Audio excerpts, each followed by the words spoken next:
Olá, meus caros alunos, sejam aí bem-vindos, mais uma aula. Vamos conversar aqui agora, continuando pensando sobre essa questão de respostas a riscos.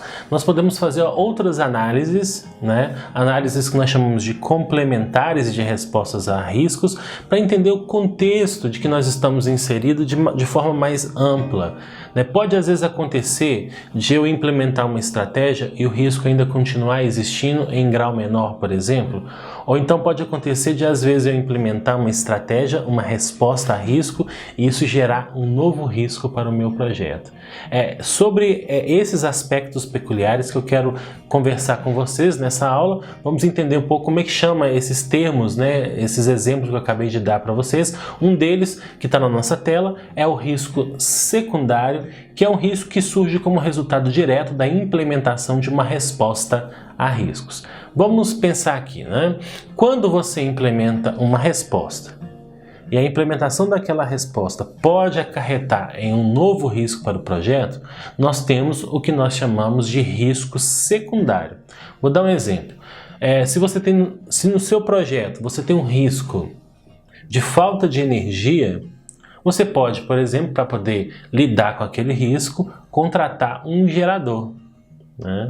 Mas uma vez que você contrata esse gerador, a gente pode ter outros riscos associados com esse gerador. Pode dar algum problema, a gente pode ter às vezes algum tipo de acidente ocasionado em função do gerador. Então percebam que a minha resposta para mitigar o problema de falta de energia no projeto foi contratar um gerador e que esse gerador cria para mim novos riscos. Esses novos riscos nós chamamos de secundários e eles só existem porque a gente contratou ou comprou, no caso, um gerador para o nosso projeto como uma resposta a um risco de falta de energia, ok? Então esse é um conceito para nós. Vamos ver então mais um exemplo aqui, O risco, por exemplo, nós temos aí um caos total na primeira semana de uso do sistema por problemas de bugs. Ok? Uma determinada empresa está implantando um novo sistema em substituição do antigo. Então temos aí um possível caos total na primeira semana de uso desse sistema. A estratégia para a gente poder lidar com esse risco poderia ser continuar usando o sistema antigo em paralelo. Então ao mesmo tempo que você implementa um novo sistema, você vai continuar usando o antigo. Então talvez você vai ter que fazer uma operação duas vezes. E aí um risco secundário associado com essa resposta, esse risco poderia ser inconsistência nas informações dos dois sistemas. Então depois, como que eu vou saber qual sistema que está certo? Às vezes um atualizou o novo e esqueceu de atualizar o velho. Outro atualizou o velho e esqueceu de atualizar o novo. Então nós temos aí um risco secundário que foi originado a partir da estratégia utilizada para lidar com o risco de caos na primeira semana. Ok? Nós temos aí também um risco residual, que é um risco que continua após as respostas a riscos terem sido implementadas. Vamos ver um exemplo, A gente tem um risco de um projeto qualquer de ataque de tubarões a testadores de equipamentos que ficam no meio do oceano. Tudo bem? Então existe esse risco, eu tenho que lidar com esse risco. Eu não poderia eliminar esse risco porque não tem como fazer, por exemplo, numa piscina.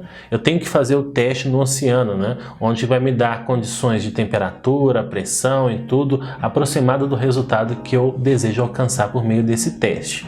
Tudo bem? Então tem que ser feito lá.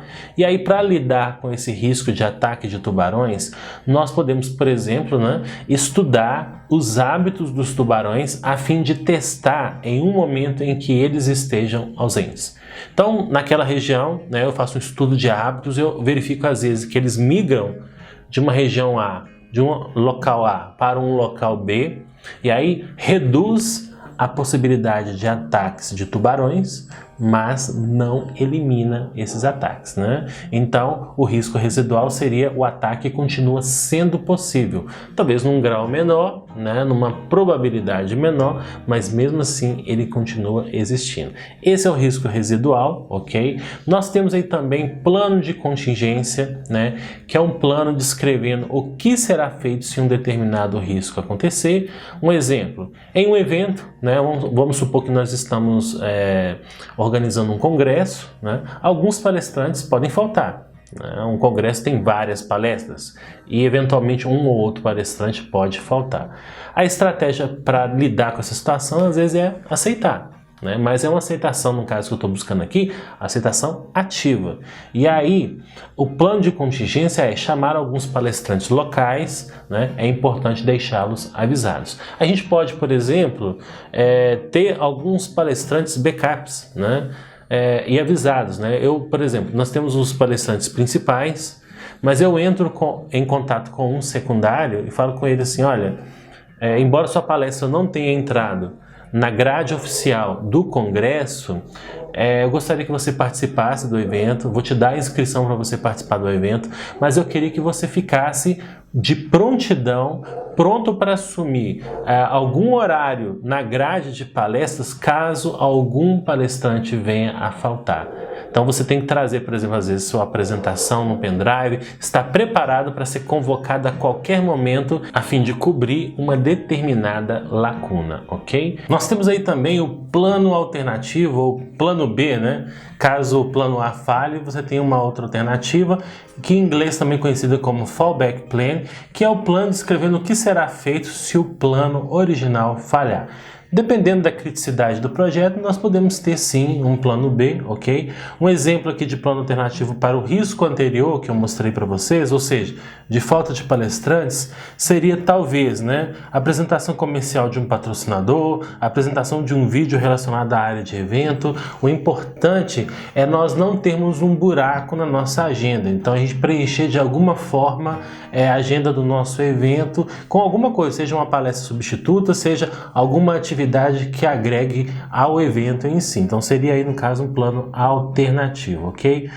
Temos um conceito também muito importante dentro dessa parte de gestão de risco, de resposta a risco, que envolve o momento que eu tenho que saber quando agir, né? Esse momento ele pode eventualmente ser disparado por meio, né, de um gatilho, né, de um trigger. E esse gatilho, basicamente, né, o conceito dele é indicações de que um risco ocorreu ou está para ocorrer. Ele diz ao dono do risco quando agir, ok? Então algum evento, alguma coisa que aconteceu que leva a gente a saber que um risco ocorreu ou que ele pode estar na iminência de acontecer. E aí ainda pegando esse exemplo nosso, né, como por exemplo eu posso saber se devo convocar o palestrante substituto? Nós podemos, por exemplo, né, acompanhar ao longo do evento a chegada dos palestrantes, né? Podemos saber se os voos saíram nos horários, se eles aterrissaram, né? Se alguém já encontrou com eles no aeroporto, se eles estão no caminho, né, do aeroporto até o local do evento. Enfim, em vários momentos nós podemos ter alguma indicação que um risco ele está prestes a acontecer, né? Ou então pode ter outras situações em que o risco já aconteceu. Por exemplo, quando você verifica o cronograma do projeto e ele está atrasado, isso é um indicativo de que algum risco aconteceu, né? Apenas um exemplo aí no caso, né? Então, pessoal, gatilhos têm essa finalidade, né, de nos informar sobre ações que nós podemos tomar sobre riscos na iminência de acontecer ou então, né, riscos que já ocorreram dentro do projeto. Isso tudo engloba justamente essa análise complementar que envolve respostas a riscos, pensar em riscos residuais, riscos secundários, plano de contingência para lidar com os riscos e também, né, a gente levantar gatilhos dentro do plano de forma a gente saber qual que é o momento certo de agir. É isso aí então, eu vejo você na próxima aula, até mais!